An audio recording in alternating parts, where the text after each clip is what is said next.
Vulgar accounts को follow किया होता था। मैं फॉलोइंग लिस्ट चेक करती थी ना, जब कोई बंदा मुझे कहता था,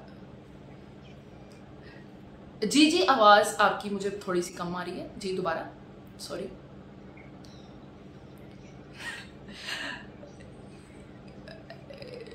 यही मसला है। अच्छा, अगर वो सच में मजहबी होते हैं ना तो यकीनन मेरे दिल में उनके लिए बहुत एहतराम होता, लेकिन ना वो मुझे, जैसे आपने कहा है ना, बिल्कुल वही बात, मुझे मौलवी और दीन इस्लाम के मुजाहिद बन के ना, सोशल मीडिया के जिनको मुजाहिद कहते हैं, वो बन के ना मुझे अच्छी तरह से दर्स देते थे कि ये देखो ऐसे करो ऐसे करो। जब मैं फॉलोइंग लिस्ट खोलती थी तो उसके अंदर वो लड़की होती थी कि इतनी सोच समझ के जैसे डाली होती हैं लड़कियां, मैं कहती थी यार मेरे पास इतना टाइम नहीं है कि मैं सोशल मीडिया पे बैठ बैठ के लोगों को ढूंढूं और उनको फॉलो करूं। इनके पास, मैं हालांकि क्रिएटर हूं, हालांकि मेरा काम ही है कि मैं वहां रहूं हर वक्त, तो देखने वाले इतनी वीडियो, इतनी लड़कियों को फॉलो कर रहे होते थे, वल्गर अकाउंट्स की एक भरमार होती थी और मुझे दर्स दे रहे होते थे और मुझे भी इतना गुस्सा आता था, जो कि आना भी चाहिए। लेकिन अब जो है ना, ये हालात हो चुके हैं इतने सालों में कि मुझे अब फर्क ही नहीं पड़ता, मैं रिप्लाई नहीं करती कहते रहे जो मर्जी कहते रहे। तो इससे पता लगता है कि खवातीन को कितना मसला होगा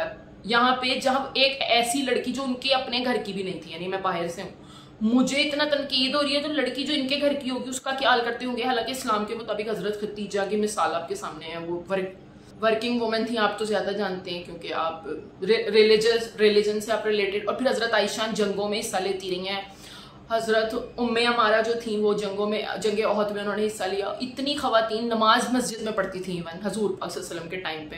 अब इन्होंने वो कॉन्सेप्ट भी ख़त्म कर दिया, इन्होंने कहा नहीं जी मस्जिद में जाके औरत नमाज नहीं पढ़ सकती, औरत को तो बिल्कुल अलग कर दो ना, जिसकी वजह से मर्दों में बल्कि मजीद फ्रस्ट्रेशन हुई है और उनको पता भी नहीं है कि औरत से बात कैसे करनी है, वो समझ बूझ खत्म हो गई है उनके अंदर। असल में उसको सादत मंटो ने कहा ना जी कि औरत हम सिर्फ अपने घर की औरत को समझते हैं, बाकी सब के लिए वो एक गोश्त का टुकड़ा है और हम वो लबाते हुए कुत्ते। बिल्कुल। तो ये बात जो है ना सादत मंटो ने की।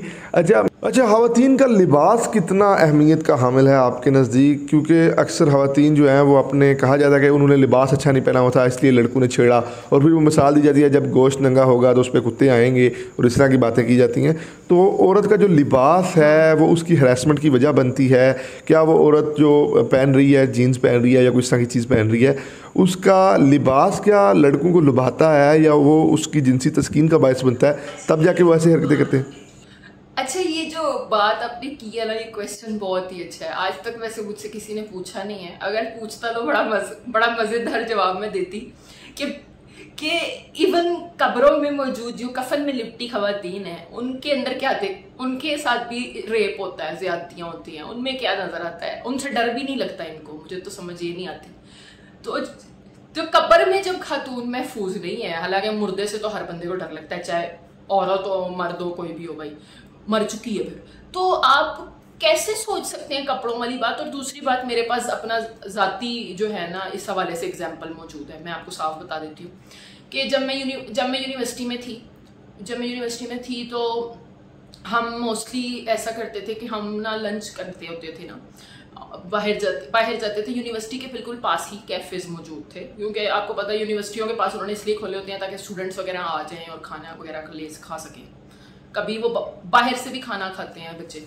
तो हम यूनिवर्सिटी से बाहर निकलते होते थे, पहले बहुत पहले की बात कर रही हूँ, शुरू में हम निकलते होते थे, कभी कुछ नहीं हुआ था, कभी कुछ नहीं। लेकिन एक दिन ये हुआ कि हम बाहर गए और हम एक कैफ़े में जा रहे थे, वो हमारी यूनिवर्सिटी से बिल्कुल दूर नहीं था, जेल रोड पे मेरी यूनिवर्सिटी थी, तो लाहौर का जेल रोड जो है वहाँ पे मेरी यूनिवर्सिटी थी, तो वहाँ से वो बिल्कुल दूर नहीं पड़ता था। तो हम वहाँ जा रहे थे और मैं कोई होता है ना अकेले भी हूँ, 4 का ग्रुप था लड़कियों का, हम जा रहे थे और वहाँ पे जैसे ही मेरी दोस्त जो थी जिसने पूरे कपड़े पहने हुए थे, जिस तरह शलवार कमीज पहनती हैं और दुपट्टा पूरा लिया हुआ था और कोई ऐसा मसला नहीं था, और लड़के जो हैं पास से बाइक से गुजरे हैं और उन्होंने उसका दुपट्टा खींचने की कोशिश किया, लेकिन अचानक ही दुपट्टा खींचने की कोशिश की और इवन आई वाज शॉक्ड। मतलब मैं तो पहली दफ़ा मैंने ना देखा इस तरह, बिल्कुल अपनी नज़रों के सामने इस तरह का वाक़या होता, और मैं इतना मतलब शर्मिंदगी। वहाँ पे एक बाइक वाला था जिसने ना पीछे से उन लड़कों को देख लिया, वो डबल सवारी थी, यानी 2 लड़के बैठे हुए थे, ठीक है। तो उन्होंने ऐसा किया, तो पीछे एक बाइक वाला था, उसने एकदम आवाज़ लगाई तो वो भाग गया। दुपट्टा खींचने की उन्होंने कोशिश की लेकिन ना वो भाग गया फ़ौरन। अच्छा, अब वो पीछे गया बंदा, लेकिन वो फिर वापस आया तो कहता है कि वो ना भाग गए, वरना मैं उनको पकड़ता और उनको बहुत अच्छे, मतलब वही बात है, अच्छे मर्द भी हैं तो बुरे मर्द भी हैं, इसलिए कपड़ों की बात तो हो नहीं सकती। और दूसरी बात ये है कि मेरे अपने साथ भी वाक़या हो चुका है कि मैं एक दिन मुकम्मल कपड़ों में जिस तरह के कपड़े पहनती हूँ वैसे ही कपड़े थे, और अपना एरिया था हमारा, कोई ऐसा भी नहीं कि मैं वहाँ पे पहले नहीं जा चुकी, ऐसा कभी नहीं हुआ था। लेकिन उस दिन वाहिद ऐसा दिन था जब उस दिन ना ईद का दूसरा दिन था, ठीक है, और रात का वक्त था, और रात का वक्त भी वो लाहौर में रात का वक्त कोई 9 बजे का टाइम था। तो लाहौर में 9 बजे का टाइम कुछ भी नहीं होता, ये लाहौर में 12-1 बजे का टाइम भी कुछ नहीं होता, यहाँ पे हर वक्त लोग होते हैं। तो वो वहाँ जिस एरिया से मैं गुजर रही थी वहाँ लोग नहीं थे बस, लेकिन वो मस्जिद के सामने, वहाँ पे एक बहुत बड़ी मस्जिद है, मैं मस्जिद के सामने से अपनी मदर के साथ पैदल गुजर रही थी, क्योंकि हमारा घर करीब था तो हमने कहा ज़रा पैदल जाते हैं। तो मैं पैदल गुजर रही थी, 2-3 लड़के बाइक पे आए हैं पीछे से, ठीक है, और उन्होंने भी मेरा सर पे ऐसी स्कार्फ था, ठीक है, उन्होंने भी वो खींचने की कोशिश की थी, और ये मेरे अपने साथ ज़ाती तौर पे हुआ है, और मैं फर्स्ट टाइम देखे बता भी रही हूँ यहाँ पे। इवन ये बात बतानी काफ़ी मुश्किल होती है, और ये उस वक्त मेरे साथ हुआ था, और मुझे इतना गुस्सा आया था उस वक्त कि मुझे दिल कर रहा था, लेकिन वो इतनी स्पीड से भाग गए कि मुझे समझ ही नहीं आई क्या हुआ है मेरे साथ अचानक।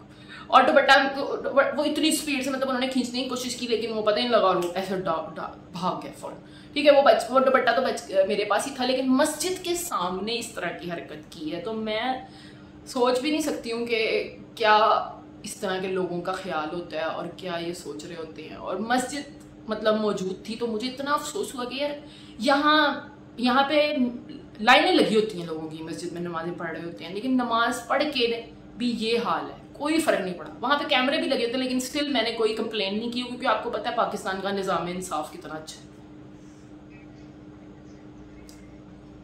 वो औरत के पीछे पड़ जाते हैं, बल्कि तो कपड़ों का कोई चक्कर नहीं है। मेरे अपने साथ जब हो चुका है उसके बाद तो और ज़्यादा मुझे यकीन हो चुका है कि कपड़ों का तो कोई सिरे से ताल्लुक ही नहीं है, मर्द पागल हो चुके हैं वैसे। अच्छा, मेरा ये सवाल था कि फेमिनिज्म क्या है।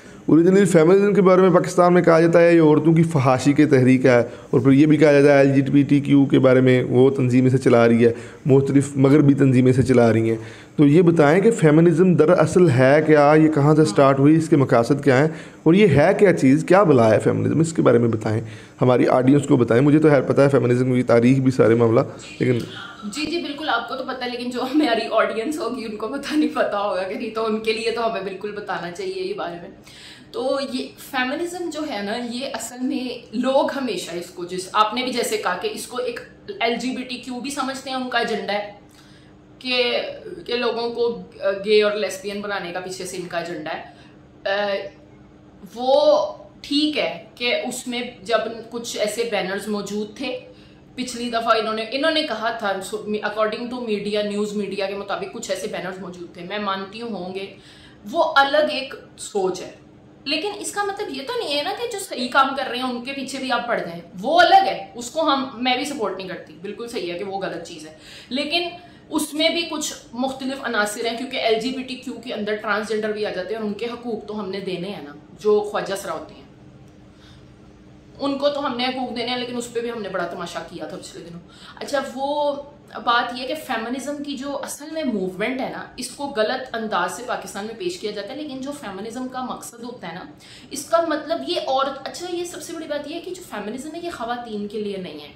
ये इसका टर्म जो थी ना, जब ये निकली थी तो इसमें ये कहा गया था, जब आप इसको पढ़ते हैं, क्योंकि मैंने ना सोसाइटी भी पढ़ी हुई है, जब मैं पॉलिटिकल साइंस में एमफिल कर रही थी तो उसमें एक जो था ना पेपर था, वो था सोशल इश्यूज़ के हवाले से। तो उसमें फेमिनिज्म और डिफरेंट जो होते हैं ना इश्यूज़, उनको भी डिस्कस किया गया था। मैरिज का स्ट्रक्चर हो गया, फेमिनिज्म का स्ट्रक्चर हो गया, इन चीज़ों। तो फेमिनिज्म का जो इशू है ना, ये सिर्फ औरतों के हवाले से बात नहीं की जाती, इसमें हर तबके के बारे में बात करते हैं जो पिसा हुआ हो। तो सीधी सी बात है, LGBTQ वाले भी बीच में आ जाते हैं फिर, क्योंकि पाकिस्तान जैसा कंजर्वेटिव ऑर्थोडॉक्स माशरा, जहाँ पे इन औरत को अपनी मर्जी से सांस लेने की भी आज़ादी नहीं है कुछ घरों में,